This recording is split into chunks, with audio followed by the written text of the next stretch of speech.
Khaled Matari, vous avez le sentiment que ce travail de prévention, vous me disiez avant que vous arriviez plutôt à bien le faire avec une majorité des gens, mais vous n'êtes pas le seul à le faire. J'imagine quand vous travaillez dans l'univers scolaire, à proximité des écoles, vous tendez aussi la main aux directions d'école, aux enseignants, aux parents. C'est une action plus globale. On prévient peut-être avant de devoir sévir, donc autant commencer relativement jeune.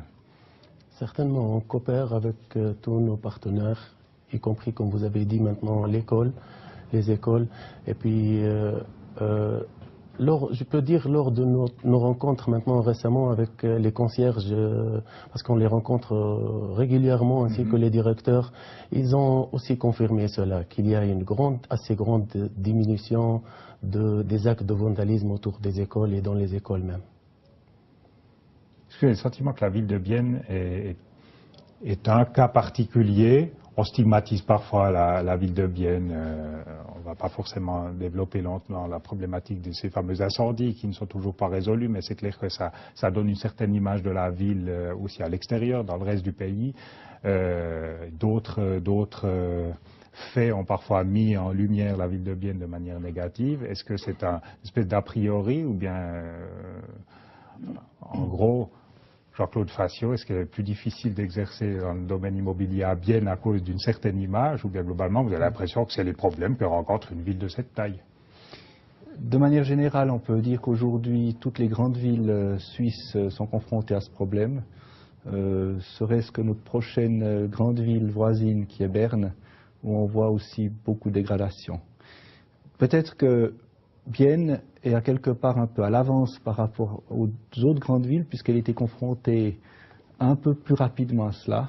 Nous nous sommes maintenant organisés, aussi par l'AIB, l'assurance immobilière du canton de Berne, qui aussi contribue aussi par ses prestations à pouvoir aussi remédier à ce problème, par notre association, par ce que la police et les différents services aussi maintenant apportent aussi comme contribution. J'aimerais encore peut-être souligner ce que M. Staudenmann a dit dans le visionnement de l'introduction. Nous avons la possibilité d'intervenir rapidement, et si nous intervenons rapidement, ça engendre ainsi une amélioration quand même générale. Si on laisse aller, si on est quelque part laxiste par rapport à ce problème, on voit une dégradation qui est accentuée. Donc en gros, les tags amènent les tags. Si on est dans une rue où il y a beaucoup d'immeubles ou beaucoup de surfaces qui ont été complètement recouvertes, on a l'impression qu'il y a un sentiment d'impunité, puis on continue. Par contre, si c'est régulièrement entretenu, puis que c'est propre et que c'est beau, il y a peut-être un peu plus de retenue à agir quand on est avec sa bombe à la main. Je me mets dans la peau du tagueur, ce que je n'ai jamais été, mais enfin... Exactement. J'invite, je m'adresse aux téléspectateurs, à ce que chaque propriétaire, gérant d'immeuble, interviennent rapidement, dans la mesure de leurs moyens et des possibilités aussi du temps, mais d'intervenir rapidement pour pouvoir éviter à ce que d'autres salissures ou tags ou autres graffitis puissent apparaître rapidement. Psychologue que vous êtes, Georges Scheiben, il a des éléments de réponse, des éléments d'explication? Bon, certainement qu'il y a des éléments de réponse. Et puis moi, je partage l'avis. Si une ville est propre, on a moins envie de la salir. Je pense que ça, c'est le b.a.-ba. Si je regarde la structure de la personnalité de ces gens, de ces vandales, mais ça me gêne un peu. C'est bien sûr, l'émission, elle parle des vandales. Mais encore une fois, pour les gens qui nous écoutent maintenant, quand on parle du sentiment d'insécurité à Bienne, il est grand. Par exemple, vous l'avez noté aussi, avec les voitures qui brûlent, ça fait peur. Avec les vols par effraction, ça fait peur aussi. Et puis je suis content que dans une certaine partie, il y a une diminution, mais moi je veux l'ensemble, une diminution. Et puis, pour dire, je rejoins mon collègue, beaucoup de gens, on arrive à les raisonner, on arrive à les développer, mais il y a une certaine catégorie, c'est une toute petite catégorie, qu'on n'arrive vraiment pas à resocialiser.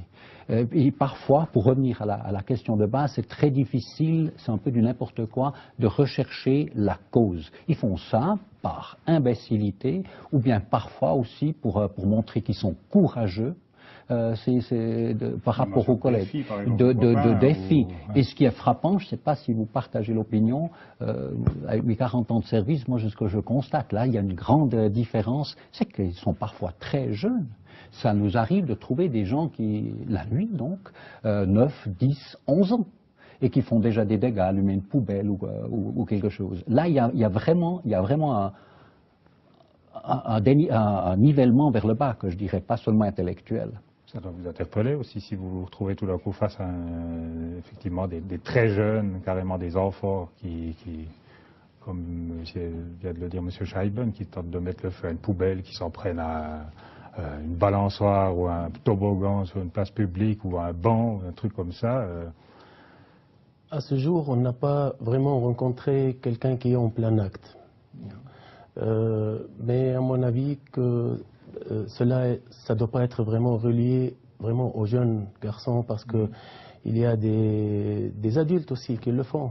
Il y a des différentes catégories de notre société. Une population un peu marginale, ceux que vous rencontrez assez fréquemment, j'imagine. Je pense qu'à un moment donné, à force de sillonner la ville, vous connaissez non seulement les lieux un petit peu problématiques, mais peut-être aussi les catégories de gens que vous rencontrez assez régulièrement en ville, dans la rue. Oui. Je partage ce que M. Scheiben maintenant il était en train de dire. C'est que le dialogue, ça reste vraiment la bonne solution, parce que il est arrivé qu'on a rencontré les mêmes personnes avec un autre comportement. Est-ce que ça contribue aussi à rendre... Ça atténue ce sentiment d'insécurité quand on vous voit avec un uniforme ou une tenue officielle? C'est comme un policier, c'est un peu la peur de l'uniforme, la peur du gendarme, ou le côté rassurant pour celui qui se sent un petit peu dans la peau de la victime? Justement, il y a des gens qui viennent vers nous et qui nous demandent exactement c'est quoi notre mission. D'accord. Et puis là, on explique vraiment notre mission qui est basée sur le dialogue. On n'a pas le côté répressif de la police. Et puis une ville, combien je peux dire maintenant que tout le monde, ils nous connaissent. Ouais. On dit toujours dans certaines catégories que le risque zéro n'existe pas. Là, je peux utiliser le terme risque, mais enfin, retomber à zéro absolument dans ces cas de vandalisme, c'est presque impossible. Qu'est-ce qu'il faudrait faire pour que ça diminue encore, Jean-Claude Fassiot? Continuer dans la voie qu'on a empruntée, ou il y a des voies qu'on n'a pas du tout explorées ici à Bienne qui mériteraient d'être étudiées? Je pense, alors je ne connais pas tous les détails aussi de ce qui s'est fait par les autorités et la police. Vous avez un appel, vous, au milieu policier ou au milieu officiel, en tant que professionnel de l'immobilier, pour dire vous devriez tenir compte de ça et agir de cette manière?